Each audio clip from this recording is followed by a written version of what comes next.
Hello everyone and welcome back to the park.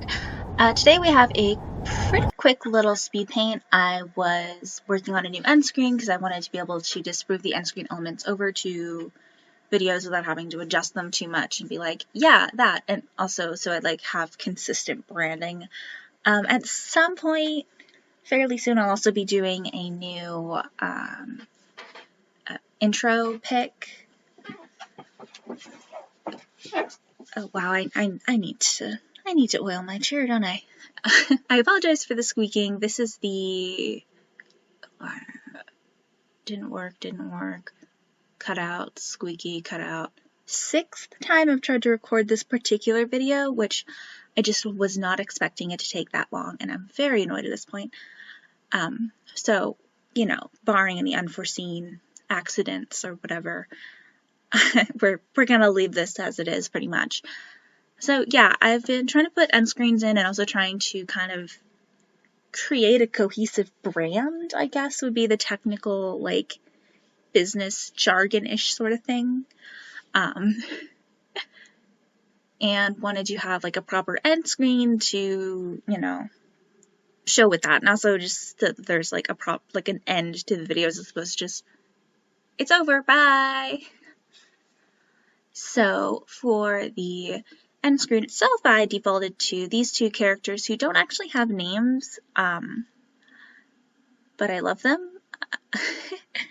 They're from the project that basically all of my branding got its name from. And at some point in the future, it's just going to be pretty much an art book.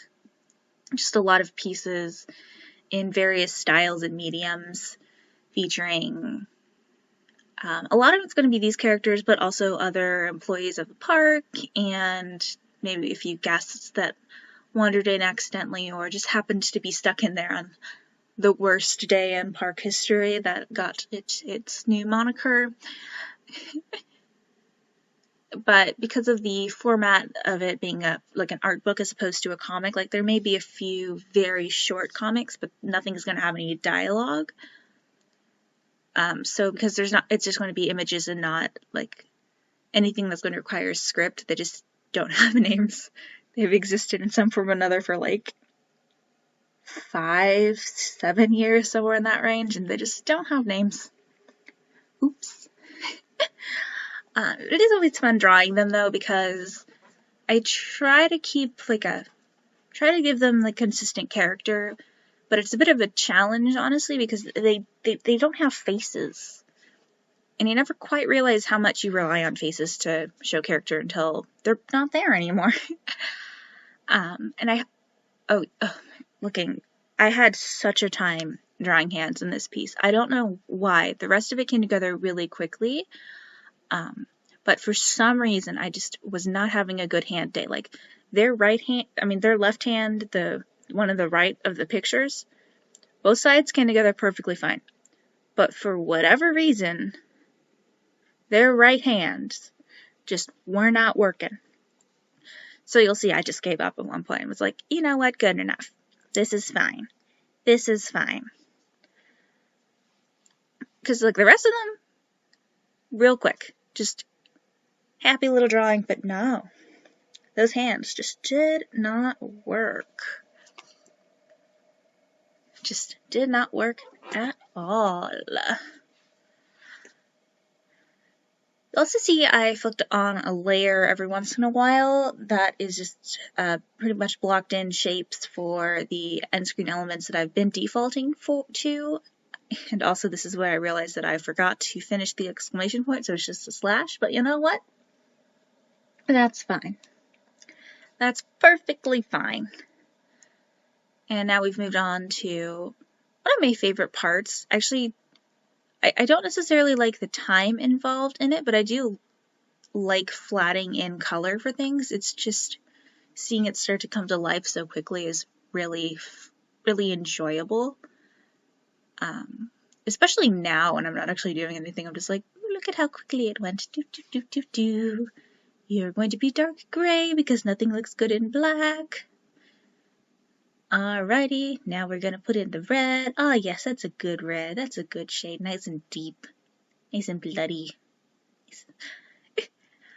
And again, I was feeling lazy, so I just went over to the opening image and picked colors from that because I was like, you know what? Nah, we're just gonna pop that in. Filled in the fill bucket, took the pen back and covered up a few more times. Put in the sign color, decided it wasn't quite dark, it wasn't light enough. Picked out purple to dunk in the background, and then it started to come together. I'm like, yeah, that looks good, I like that. And then I adjusted the line width on that one and made it just a little bit bigger to fill in the extra bits. And spent way too long not knowing how to use the masking layer. I just discovered that if you click the box with the mask, you can actually like adjust the mask, and if you click the box with the layer image, then it works way better. I'm not going to tell you how long it took me to figure that out. And just went in with the same purple as the background on a hard light layer. I actually think I left this one at 100 because I did want that feel to it, if that makes any sense. And just started to go to town pretty much. Went in with the default, I think it's the rough India ink, if I remember correctly. Just what my default for shading is. I like the texture to it. It makes it easy to fill in spots. Just a little tiny bit of tooth to it. And then I added in a bit to the sign. I'll go back and change that a bit. Then I duplicated that layer because I had masked off all of the background color so that the next layer I just could work on it with and put the thing over. And then I used 2 different shades of like a light yellow for the highlight. And then I went in and masked off the skin tones individually. I went in with like a maroon and then like a, not a maroon, like a magenta and then like a red, and added a little bit of blushing just so that there's a bit more life to these maybe alive characters. And then masked off the sign, so it had just adjusted it a little bit. And then I spent way longer than I would like to admit, but you can still see proof of here, working on the background. In the end, I think I left a wet droplet layer on in like as an extra highlight, and then had a here's more messing around, basically just trying to add some texture while keeping the background fairly separate. I think this is where about where I landed. Just had a few different dark shades, and then went in with the highlight. That figured that was way too bright, just a little bit, and then again like a droplet layer just to add like almost like a sparkle to it. And then here is the finished piece. Thank y'all for watching. Hope y'all have a wonderful day and stay safe out there.